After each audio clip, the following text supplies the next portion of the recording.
कभी कभी इंसान जो होता है जब अपने चारों तरफ से परेशानी से घिरता है तो उसी परेशानियों को दूर करने के लिए जल्दबाजी में गलत फैसला ले लेता है, लेकिन उसी का एक गलत फैसला जो होता है उसके लिए खुद भारी पड़ जाता है, जिसकी वजह से उसका हंसता खेलता परिवार भी तबाह हो जाता है। आज की घटना में सेम ऐसा कुछ होता है, जिस वजह से दो इंसान हमेशा हमेशा के लिए इस दुनिया को छोड़ के चले जाते हैं, लेकिन जब लोगों के सामने सच्चाई निकल के आती है तो इसे सुनने के बाद लोगों का कलेजा भी थर्रा जाता है। आज की घटना में क्या था, आज की घटना में क्या हुआ, आज की घटना की आप पूरी तह तक सच्चाई जानने के लिए इस वीडियो को आप लास्ट तक ज़रूर देखिएगा। नमस्कार दोस्तों, मैं प्रदीप कुमार आपको इस टेढ़ी बात चैनल पे मैं स्वागत करता हूं। दोस्तों आज की यह जो सच्ची घटना है, यह घटना सुनाने से पहले मैं आपसे एक छोटा सा रिक्वेस्ट करना चाहता हूँ, क्योंकि आप अगर हमारे चैनल पर नए आए हुए हैं और पहली बार आए हैं तो एक बार जाकर अपने इन्हीं प्यारे हाथों से हमारे चैनल को सब्सक्राइब कर लीजिए, ताकि आज का यह वीडियो ज़्यादा से ज़्यादा लोगों तक पहुंचाया जा सके, क्योंकि आज का यह वीडियो काफ़ी इम्पोर्टेंट होने वाला है। और आज की यह जो घटना है भारत की राजधानी पश्चिमी दक्षिणी दिल्ली का ही, और उसी में एक रनहौला कस्बा पड़ता है। मैं बात कर रहा हूँ 7 अगस्त 2016 का। तो सुबह सुबह का टाइम होता है, तो सुबह सुबह के टाइम में रनहौला कस्बे में ही रहने वाली होती हैं सायरा। अब सायरा जो होती है उसी समय अपने छत पर चढ़ती हैं, लेकिन जब छत पर चढ़ती हैं तो बगल वाले छत जो होता है उनके ही पड़ोसी होते हैं, और वह होती हैं सुनीता।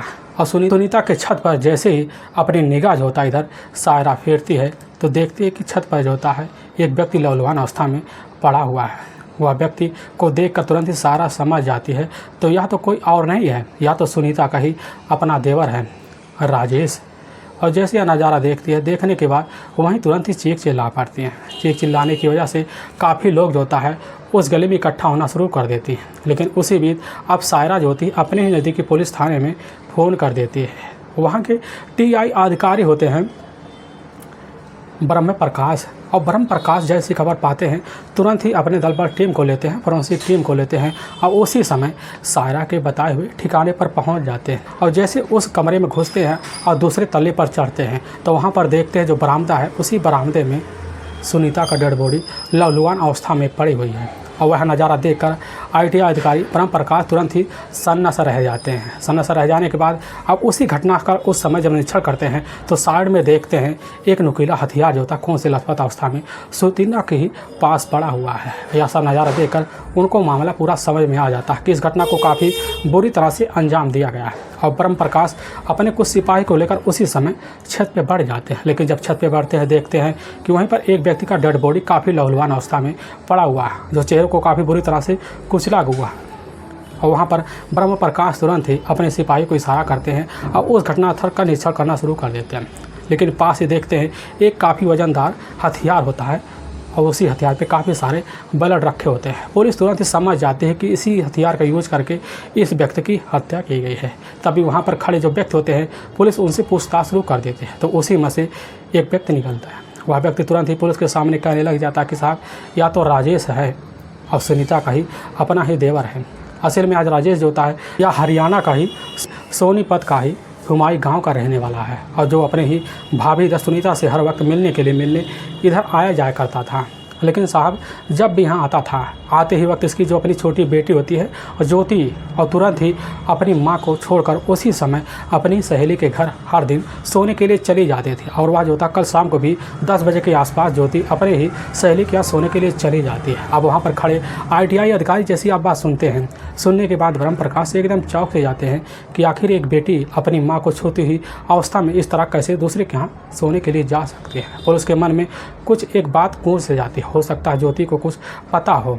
और पुलिस ज्योति इधर घटना तक जैसे निरीक्षण करती है, निरीक्षण करते हुए दिखाई देता कि जिस पे राजेश का बॉडी पड़ा होता है वह बॉडी के नीचे एक चटाई होता है, उसी चटाई पर 2 खाली गिलास होते हैं और सामने पड़े 2 शराब की बोतलें होते हैं। पुलिस समझ जाते यहाँ पर कोई 2 व्यक्ति पहचान वाला आया हुआ था, इसीलिए 2 खाली गिलास पड़े हुए हैं। अब पुलिस यह जानना चाहती है कि आखिर इनके घर में बाहरी व्यक्ति कौन आ जा सकता है, और ज्योति को इस बात को तो पता ज़रूर होगा।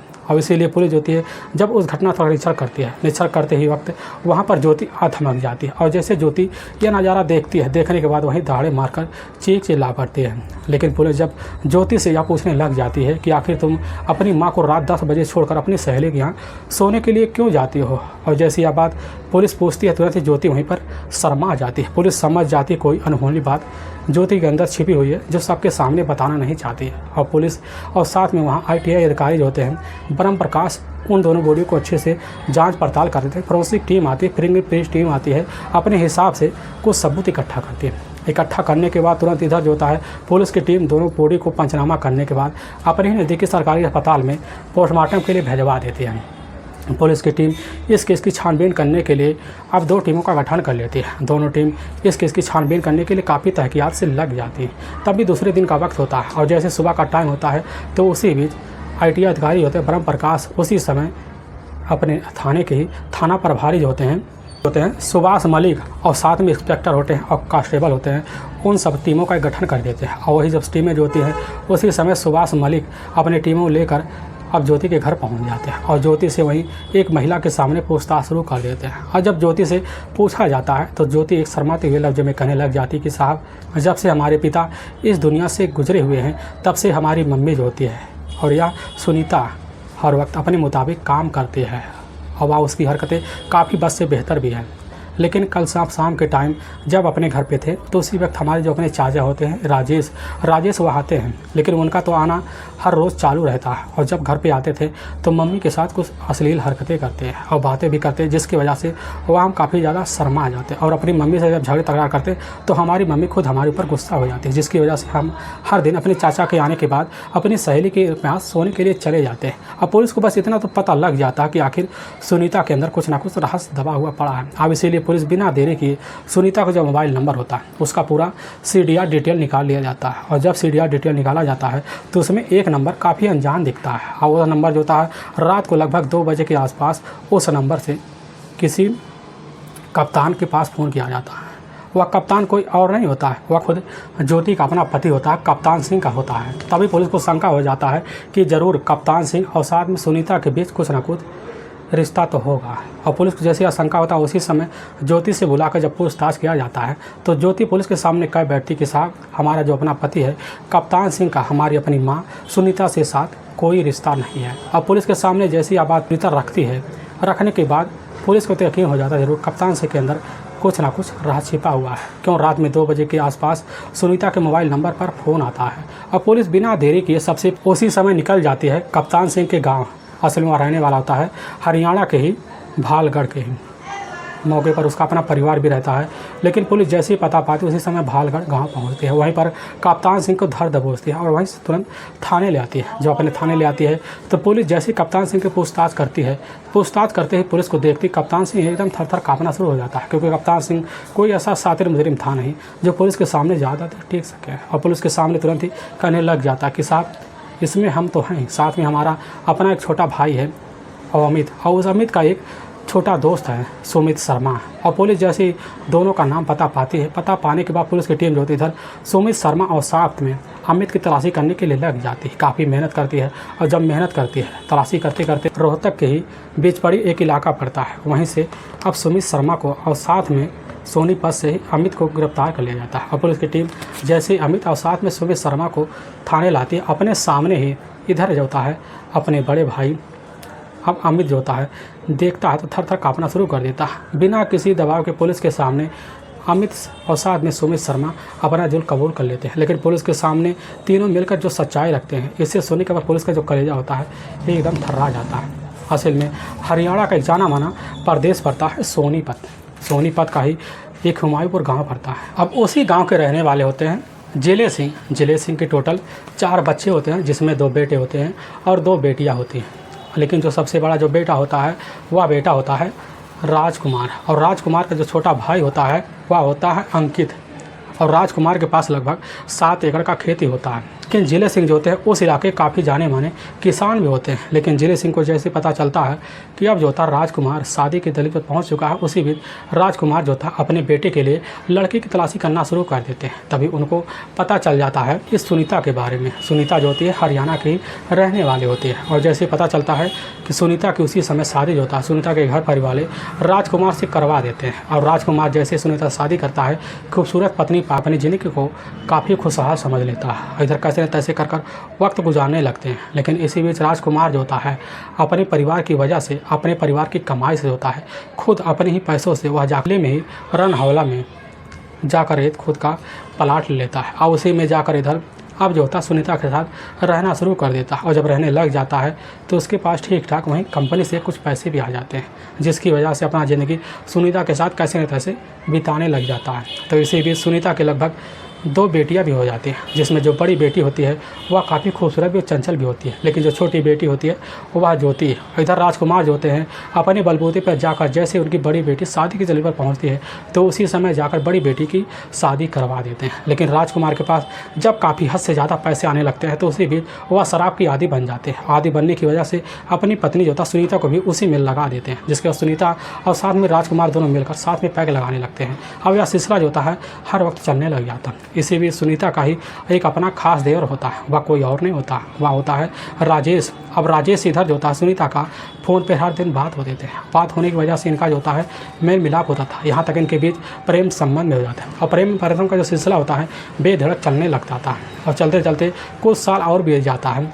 लेकिन जब बीत जाता है इसी बीच ज्योति है पूरा का पूरा 17 साल पार कर जाती है। और जब पार कर जाती है तो इसी बीच अब जो होते हैं राजकुमार शराब की वजह से उनकी किडनी काफ़ी ज़्यादा ख़राब हो जाती है, जिसकी वजह से वो हमेशा हमेशा के लिए इस दुनिया को छोड़ के चले जाते हैं। अब घर में सिर्फ बचती है वह सुनीता और सिर्फ उसकी अपनी छोटी बेटी ज्योति।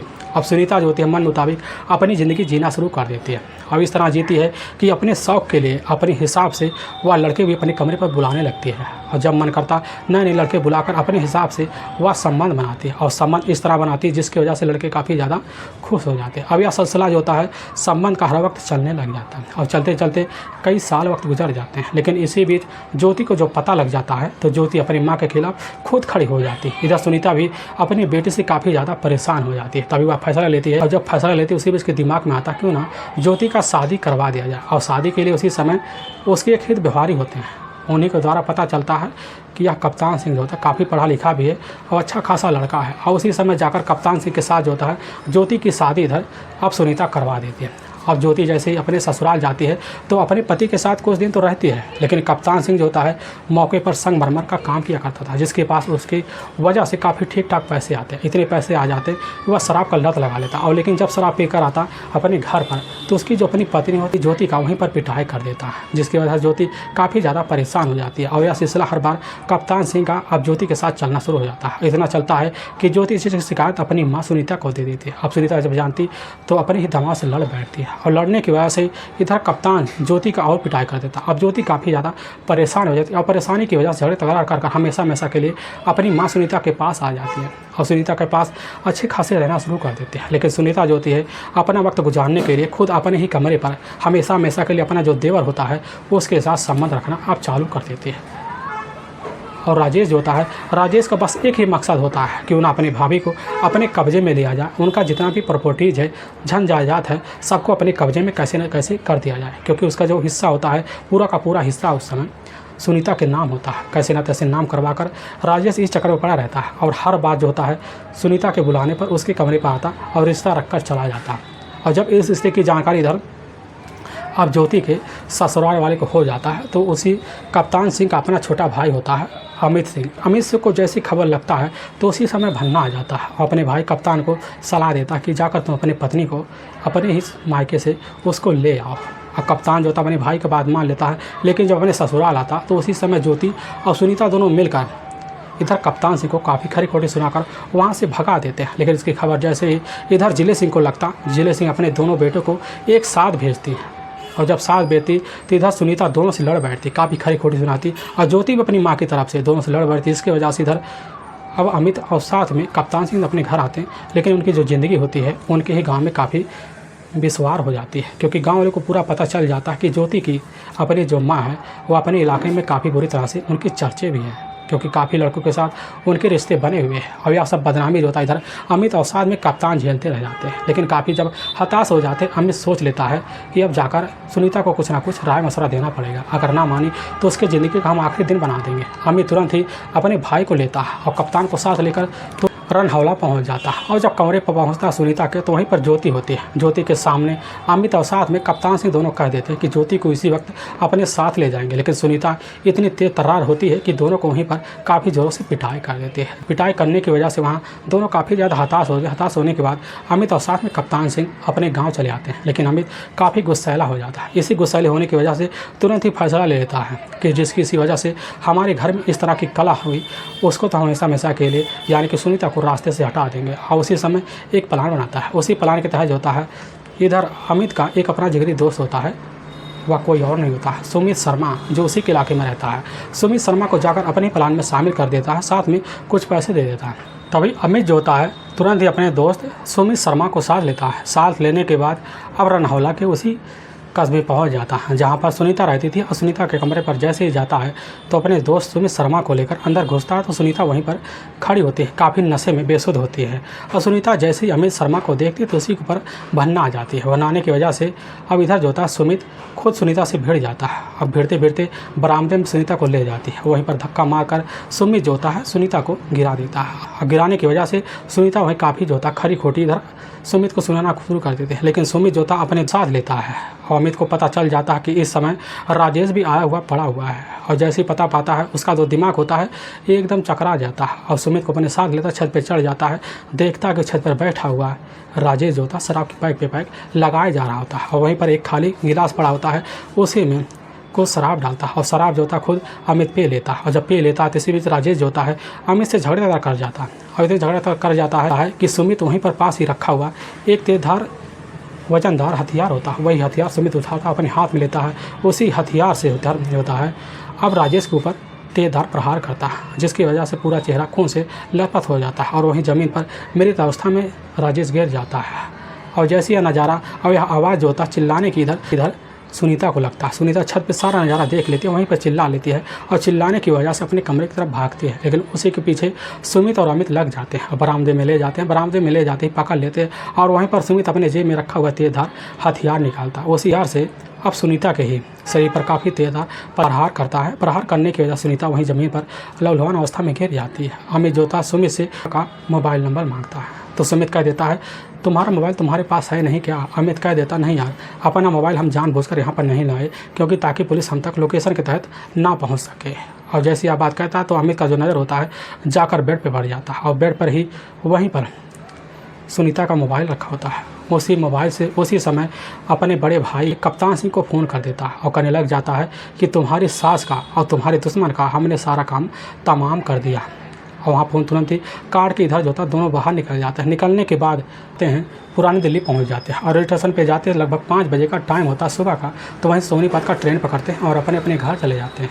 लेकिन इधर जो होता है अमित का सिर्फ एक गलती पुलिस को उसके हथकंडे तक पहुँचा देती है, क्योंकि वह अगर फ़ोन नहीं मिलाता तो शायद वह पकड़ा नहीं जाता। लेकिन कहा भी गया दोस्तों, पुलिस के हाथ इतना लंबे होते हैं कि अगर मुजरिम कितने भी शरारती तरीके से काम करे तो पकड़ा जरूर जाता है। ठीक सेम ऐसा ही हो जाता है। लेकिन पुलिस के सामने जब इधर अमित और साथ में सुमित शर्मा पूरी सच्चाई रखने के बाद यह साबित हो जाता है कप्तान सिंह जो था वह एक बेकसूर है, इसीलिए पुलिस उसी समय कप्तान सिंह को वहां से रिहा कर देती है। लेकिन पुलिस की टीम इधर अमित और साथ में सुमित शर्मा को अपने कस्टडी में लेती है। लेने के बाद ले जाकर वहां के कोर्ट में पेश कर देते हैं और इन दोनों पर काफ़ी गंभीर धारा में मुकदमा दर्ज करके ले जाकर हमेशा हमेशा के लिए जेल के सलाखों के पीछे डाल देती है। दोस्तों, हमें इस घटना का सुनाने का उद्देश्य किसी को परेशान करना नहीं है और ना ही किसी के दिल को ठेस पहुंचाना है, बल्कि आपको यह बताना है कि आप जहां भी रहें आप सावधान और सतर्क जरूर रहे।